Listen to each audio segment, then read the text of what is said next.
নমস্কার বন্ধুরা, কীভাবে সবজি পাঁচমিশালি আর সয়াবিন দিয়ে রান্না করতে হয়। আমি এখানে মূলা, আলু, পেঁপে, ফুলকপি, শালগম সব কিছু মিশিয়ে কেটে নিয়েছি। আর এখানে আমি সয়াবিনটা ধুয়ে পরিষ্কার করে নিয়েছি। মশলা, রোজগারের মশলা লাগবে, গরম মশলা আর লবণ লাগবে, সিন্দুক লবণ, হলুদ, চিনি, দারচিনি গুঁড়ি, এলাচি গুঁড়ি, পাঁচফোড়ন আর সাদা তেল। কড়াই দিয়ে দিয়েছি, কড়াইতে তেল গরম হয়ে গেছে। 1 টেবিল চামচ তেল দিয়েছি, দারচিনি আর এলাচি দিয়েছি, তেজপাতা দিয়েছি। এখন পাঁচফোড়ন দিয়ে দেব।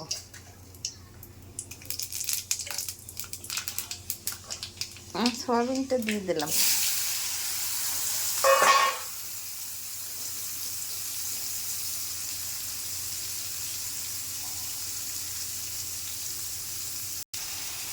সয়াবিনটা ভাজা ভাজা হয়ে গেছে, তাহলে এখন সবজিটা দিয়ে দেব।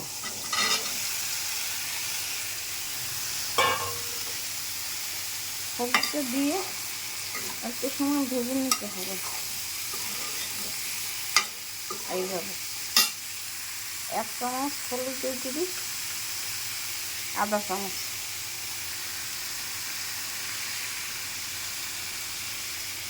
লবণ, আধা চামচ কাঁচামরিচ দিয়ে দিচ্ছি। এখন একটু ভেজে নিতে হবে তেলে।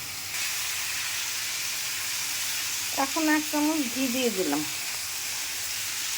ঘি দিলে নিরামিষ তরকারি স্বাদ ভালো হয়। আজকের একাদশী, তাই আমি নিরামিষ রান্না করতেছি। নিরামিষটা খেয়ে নেব ঠাকুরকে ভোগ দিয়ে।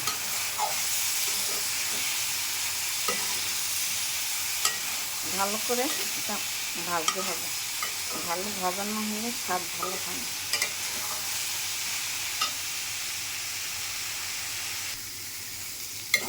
ভাজা ভাজা তৈরি হয়ে গেছে। এখন আমি এখানে বাদাম ভেজে রেখেছি, কিছু বাদাম সবজির মধ্যে দিয়ে দেব।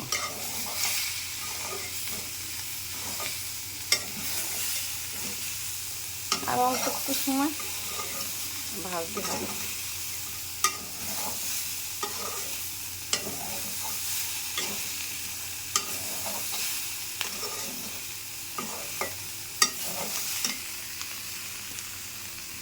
এখন জল দিয়ে দিলাম পরিমাণ মতো।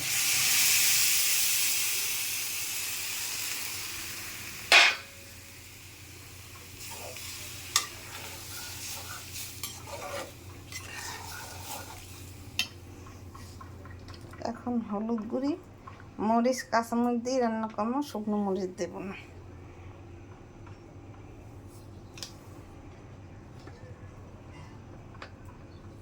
জিরা গুঁড়ি 1 চামচ,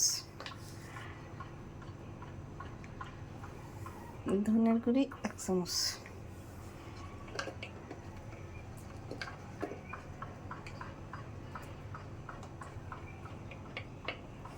গরম মশলা 1 চামচ, স্বাদের জন্য চিনি 1 চামচ।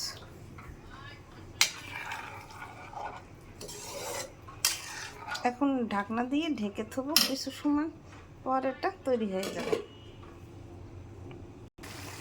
2 মিনিট পর ফিরে আসছি। আমার সবজি খিচুড়ি, সবজি এই সয়াবিন আলু দিয়ে রান্না হয়ে গেছে, পাঁচমিশালি তরকারি দিয়ে। দেখুন, দেখতে কত সুন্দর হয়েছে। আমি একটু করেই নামিয়ে নেব। আমার তৈরি হয়ে গেছে রান্না।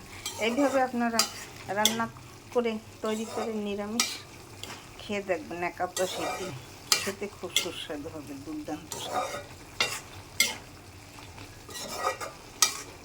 আমার রান্না তৈরি হয়ে গেছে, এখন আমি তুলে নেব। আপনারা এরকম রান্না করে খেয়ে দেখবেন, খেতে অনেক সুস্বাদু লাগবে। দেখুন, দেখতে কত সুন্দর হয়েছে, খেতেও খুব সুন্দর লাগবে। আজকের একাদশী, তাই আমি নিরামিষ রান্না করে ঠাকুরকে ভোগ দেব। আমার চ্যানেলটিকে লাইক করুন, শেয়ার দিন, পাশে থাকুন। ধন্যবাদ, থ্যাংক ইউ। আমার ভিডিও ভালো লাগলে লাইক করুন, শেয়ার দিন, পাশে থাকুন।